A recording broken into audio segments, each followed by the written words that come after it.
guys, I wanted to make a video about if you're wanting to maybe go the route of doing Poshmark full time. I am not there yet, but I'm sort of on this organic progression. I started off by just selling my stuff just out of the convenience factor of that it's a lot more fun than Facebook Marketplace, and you actually don't have to do anything but pop it in a box and print out a label. And I was loving that I could get rid of, once I went through all my clothes, realized I had a lot of clothes that I didn't wear, didn't really like. I just had them because they fit me and they were cheap. So funny thing, see that mail bucket back there? Just dropped off all my Poshmark stuff at the post office. I'm selling I want to say between 3 and 5 things like every 2 days. So I'm selling almost daily, and then when if I only sell one thing, I'll wait and then wait till see if I sell something the next day and then ship them all the same day. I usually I like to have the postman come to my house, which is free. You can do that if you go to the USPS website, and you can request the post office postman to come to your house, or a woman. But I'm not always there, and like today I could have left it there because my husband was there, but there's a post office right by where I teach yoga, so it's no big deal. But anyways, so I started off just selling my own stuff and was having fun buying new stuff.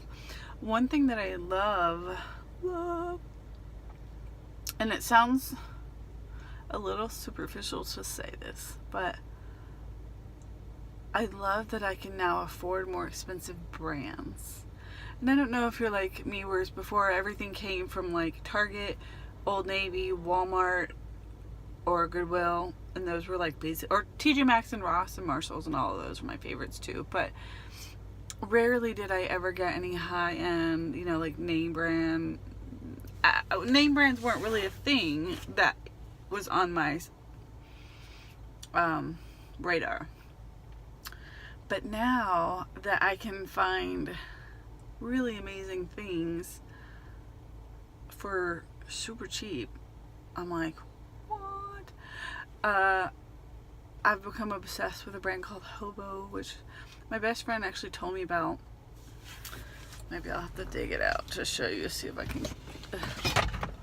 Oh, but that's gonna make my little tripod crooked.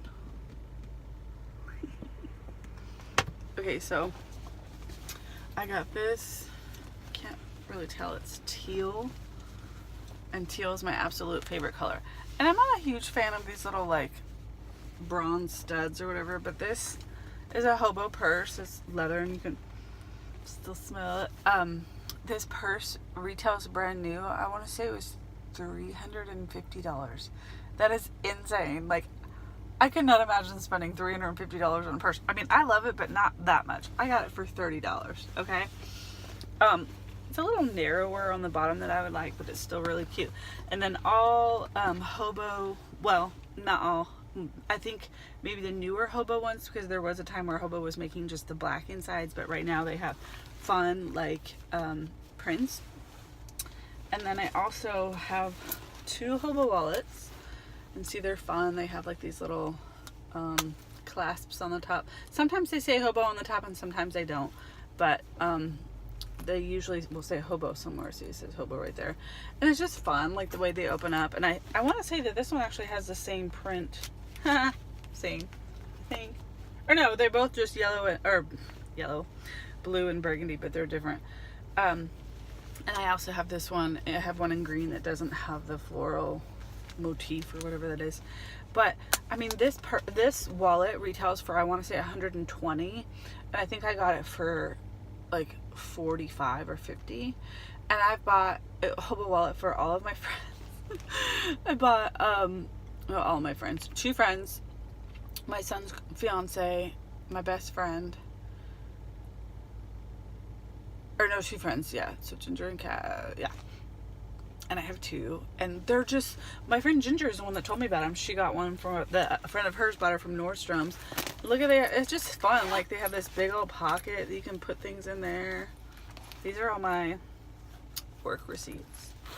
And then they're just really durable. My friend Ginger's had hers for over 7 years, and she said it still feels new and still looks good and all the stuff all works. So I mean, if you're going to spend $50 or less or right around that, it's a great investment. But it's just something that like I don't want to knock the thing down. It's just something that like I never, before I would always get purses from like TJ Maxx, spend like $29 and kind of like it for a few months, but nah, I didn't really like it. So I feel like if you spend more money on something, if you really invest in something, A, it makes you want to use it longer. B, it makes you love it more because you really had, like on Poshmark, when you have to wait for your money to come in, you're like waiting to get enough to buy that one item that you've been, that you've liked and are eyeballing. So it's just, I feel like having the ability to buy a few nicer things just makes you appreciate things a little bit more, if that makes sense. But okay, so back to the whole, if you're wanting to do this for a business. So I started in November of 2017, and right now it is June 2018. My little ghetto koozie. And I have made, I have to look, I want to say it's $1,400 on Poshmark, which is not bad considering that in the beginning I started just selling my own stuff. And then I started posting about it on Facebook, just posting it, to my friends, like, oh my god, I just sold 3 things today, all like excited. And I would get people go, oh, how do you know, like, I am on there and I'm not selling anything. And so that's why I started making videos to try to give people tips. But an idea came to mind when I was little. I think I was like 15 or 16. My parents owned a thrift store. And the way that they would get their items, it was just like a weird phase. They only did it for like 2 years. Less than 2 years. Is that they would look in the paper and see who was having a garage sale that weekend. And then they would send them a postcard, like, so that it would arrive, like Friday before the garage sale, and say, hey, we see that you're having a garage sale this weekend. If you want to get rid of your stuff, let us know and we'll come by and pick it up. And so then like every Saturday and Sunday afternoon, my dad would take a pickup truck and go around to people's houses and pick up all their stuff. And that's how we supplied all of the stuff for our thrift store. It's a great way to do it. It's free. I mean, it costs them a postage stamp. And so my dad and I were talking about it, and he was like, Julie, you gotta get away from paying people for their clothes, because I go to Goodwill on the half off day. It's the only day I go there. I mean, it's cheaper than cheap. You half off of used clothes. And that was how I first started. And then when it became warmer and garage sale season started, I noticed that you can get a lot more clothes for a lot cheaper at garage sales. I usually don't spend more than $2 an item at a garage sale. So if you buy anything that's name brand, you can usually sell it for, $15 to $20 each. And then like at thrift stores, at Goodwill, I mean, it is nice because like you can go like straight to the jeans or straight to the shoes and find things that are really top dollar items. Whereas garage sales, like it's kind of funny, like most people don't go to garage, they don't want to go to garage sales that have clothes, but I single out the ones that have the clothes because that's, what I'm looking for, clothes and shoes and purses. But and in the grand scheme of things, if you look at like, oh, okay, I've probably spent like $600 or $700 since November buying clothes, but I've also sold a lot more than that. And right now, if you look at my store, it says that I have over $10,000 of merchandise in my store. So in the grand scheme of things, if I just ballpark and say I've spent $700, because I know there's been 5 or 6 times that I've went to Goodwill and spent anywhere between like $75 and $150. So, and 98% of it is always for Poshmark, and every once in a while I'll be like, oh, what usually happens is because I don't have time to try things on, when I'm going through to buy stuff to sell, I'm usually there towards closing time, or just when I have something else that I need to do. And so I just rush through, go through all my clothes, make sure there's no stains or rips, and then look them over again to make sure that I think that they would make money. And I found too, like, don't just buy something because it's a name brand. Buy it because it's cute. Buy it because you like it. Because I've had that happen where, sometimes you can just tell when something is really well made, and I'll buy it and then be like, this is really not that cute. Like I have this one, it's just a coral button-up dress-up shirt. There's nothing cute about it. And when I searched it, it said something like, they were like $149. I think it was CJ Banks or CJ Banks, whatever it is. I'd never heard of the brand before. No one cares about it. No one's bought it. I marked it down to like $7 or something, and I still can't sell it. So just be weary of buying clothes that you know is name brand. If it's not cute, or if it has any kind of damage at all, it's not going to sell. So, well, I take that back. I have sold things that were, I sold a pair of Uggs that were upwards of between like 7 and 10 years old. They were kind of nasty. And I posted all the pictures, told people what they look like, and said, these are well loved, whatever. I sold them for $12. Like, that's nuts. My husband's like, because it was to a guy in Florida. My husband goes, ew, some guy with a foot fetish. I'm like, ew, don't tell me that. It's so gross. But hey, $12. And got rid of some old shoes. Plus I bought 2 pairs of Uggs. 2 pairs of, people getting in the car next to me. 2 pairs of Uggs in the last 9 months. I bought 2 Coach purses. Reposhed both of them because I ended up not liking them, which is funny. You think Coach purses, like coaches would know what they're doing and make decent purses, but I just don't. Like, I can't find one that's the right size that I like. I'm very picky with my purses. But I have bought a hobo wallet, or 2, well, a lot of hobo wallets. I have a hobo backpack, and I have 3 hobo purses that I use. 2 are the smaller kind for like, you know, like a day park or something, and then the backpack is just fun. I love it. And like, I've been able to buy my husband 2 pairs of Doc Martens, and those are really expensive shoes, and both of them, one of them you could tell they were pretty worn in, but the other pair looked like they'd been worn like 3 times, and I got them for $30 and they retailed for $140. I mean, that's nuts. So that's one of the things I really love about Poshmark. But all that to say, trying to find your stuff to sell your clothes from a free source. So whether you have a friend that's just like, hey, I'm going to clean it out, instead of giving it Goodwill, I'll give it to you, and you go, sweet, and they don't care about making any money. But I do have, I have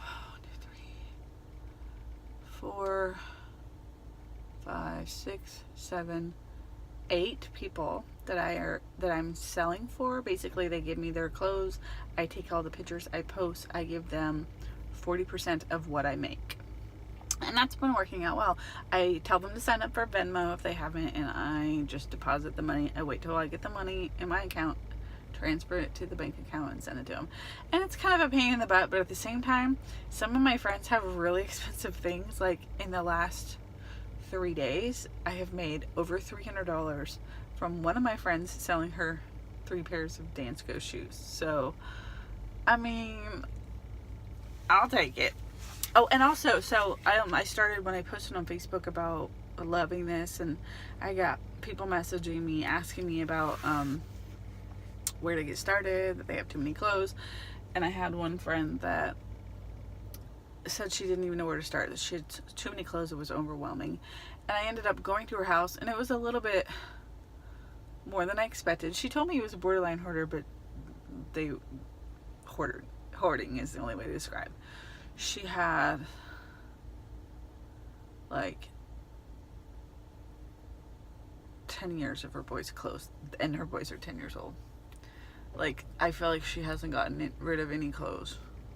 Maybe a few smaller ages of the clothes she got rid of. But I mean, she's given me probably 8 trash bags filled with clothes, and she probably has about 20 more that she could give me. I'm starting to run out of room. We've joked that I need to get a storage unit, but I have we have a 2-bedroom condo, and my son is staying in his dad's house because it's a long story. His dad paid for his car, and his dad won't let him drive the car to my house. This is a short version. So I was like, you know, it's silly for me to pay for a storage unit when I have a bedroom, and so now I'm trying to get it all organized and set up, so that way, and when I sell something, I can find it easily and ship it off easily. But all that to say, be on the lookout for ways that you can get your clothes to sell for free. But A, be careful that you're not getting shit clothes from people that are like, the first like 4 bags of stuff that this lady gave me. She bagged up and gave to me, and so I didn't know what was in it other than her kids' clothes. And when I actually went through it, it was like, oh, there's a lot of stuff in here that's dirty or used. I don't have time to do someone else's laundry, and they weren't like fancy name brands or anything. So I took it upon myself to take all of the stain, anything that had an issue that wouldn't sell, put it all in a bag, post it on one of the buy sell trade sites. Hey, anybody have a bunch of little boys that they need to clothe and don't really have a lot of money? Here's some free clothes. Lady came to pick it up within an hour, and then I'm selling everything else. But I have 2 people that are borderline hoarders that are going through their clothes, and I find it's more helpful to go through their clothes with them, because then while you're doing it, you say, this is Goodwill, this is Poshmark, this is Goodwill, and then you're not taking, because I don't really have time to deal with other people's crap. You know what I mean? Like, I'll take their clothes and we can both make money off of it. So what I've been doing with one of them is, when her clothes sell, we deduct that price from the amount that I'm charging her to help her clean her house. And then the other friend has given me a lot of high-end stuff, the Danskos and Coach purses and stuff to sell. And what I'm going to do with that is, when I have the money, I'm going to total it up, and we're going to take it out of what she would have had to pay me. So basically, she's paying me in goods, which I'm okay with, because she's paying me with all kinds of goods. She's giving me all kinds of, like, Pandora rings and necklaces and Coach purses and Danska shoes and fancy jeans and all that kind of stuff. So it's just, plus I like helping people organize their stuff, and so I'm kind of delving into that idea of becoming a professional organizer. So just want to give you guys some little pointers to where you can get your stuff from, other than family and friends. I had a sister that lives in Arizona, and I was selling for her, and what we did was, she took a bunch of pictures, and I had to really get them out of her because she could not take good pictures. She kept taking blurry pictures, and sending me, she had a couple like larger ticket items, like a Coach purse and an engagement ring and stuff like that. So what we did was, she kept the item at her house, and I just dealt with it. I posted all the pictures, and then when the item sold, I sent her the label. And that's probably kind of against Poshmark rules, but how are they going to know? It's still going to have my address on it, and it's still going through Poshmark to make money. So there's one way to do it if you have family that lives out of town. It's kind of a pain though. We only did that for 3 items, and then I give her the majority of the money, since she did half of the work, more of the work or whatever. So all that to say, it's best to just slowly acquire your stuff. And if you do, because it's overwhelming, that I don't want to become a hoarder like these people that I'm helping, but just keeping it organized, and keeping it organized by whose stuff it is, if it's people that you're paying, and then also just getting it all to a point where you know where everything is really helpful too. So I hope this has helped you guys, and I'll keep updating as I get better. But right now, I want to say I have 400 listings, and I've sold over 200 things. So that's crazy to me. I love Poshmark. I don't know I can't even imagine what my life would be like without Poshmark. It's literally changed my life. So I hope it can help you guys. And if you're brand new to Poshmark, go back and watch my Poshmark tips. I have a 1, 2, and 3 tips video for newbies. So hope you guys learned some stuff. Bye.